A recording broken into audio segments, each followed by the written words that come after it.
Hindenburg की report के बाद अडानी ग्रुप के शेयरों में लगातार गिरावट देखने को मिल रही है। ये सिलसिला गुरुवार को भी जारी रहा और गौतम अडानी की नेटवर्थ में करीब 11 अरब डॉलर की गिरावट देखने को मिली है। इस गिरावट के बाद गौतम अडानी दुनिया के टॉप 20 अरबपतियों की लिस्ट से बाहर हो गए हैं। अब अडानी ग्रुप की नेटवर्थ 62 अरब डॉलर भी नहीं रही, जिसकी वजह से अब वो चीन के अरबपति झोंग शानशान से भी पिछड़ गए हैं।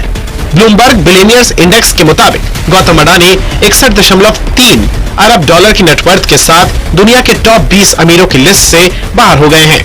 मौजूदा वक्त में भले ही वो 21वें पायदान पर हो, लेकिन हिंडनबर्ग रिपोर्ट आने से पहले तक अडानी चौथे पायदान पर थे।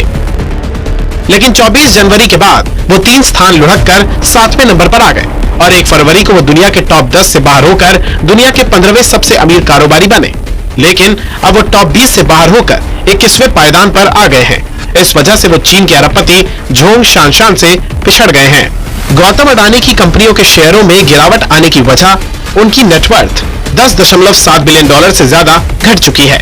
अगर इसे भारतीय रुपयों में देखा जाए तो एक दिन में गौतम अडानी की नेटवर्थ को करीब 88,000 करोड़ रुपए का नुकसान हुआ है। इस साल उनकी नेटवर्थ में 59.2 बिलियन डॉलर की गिरावट देखने को मिली है, जबकि हिंडनबर्ग रिपोर्ट आने के बाद यह आंकड़ा काफी हद तक साफ हो चुका है। अडानी की नेटवर्थ में 57.7 अरब डॉलर की गिरावट दर्ज की गई है। इसका मतलब है हिंडनबर्ग रिपोर्ट के आने के बाद गौतम अडानी को ज्यादा नुकसान पहुंचा है। गौरतलब है कि बीते काफी समय से एशिया में 2 भारतीय अरबपतियों का बोलबाला देखने को मिल रहा था। चीन के अरबपति भारतीय अरबपतियों से काफी पीछे थे, यहाँ तक कि टॉप 10 तो टॉप 15 में भी देखने को नहीं मिल रहे थे। अब अडानी ग्रुप की नेटवर्थ कम होने के बाद चीन के अरबपति झोंग शानशान दुनिया के 14वें सबसे अमीर कारोबारी बन चुके हैं। उनकी मौजूदा नेटवर्थ 2.25 अरब डॉलर बढ़कर 69.3 अरब डॉलर पहुंच गई है। आपको बता दें, झोंग चीन के इकलौते ऐसे अरबपति हैं जो टॉप 20 में शामिल हैं।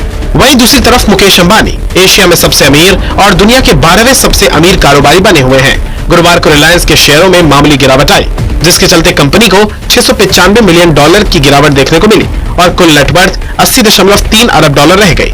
इस साल अब तक उनकी नेटवर्थ में से 6.78 अरब डॉलर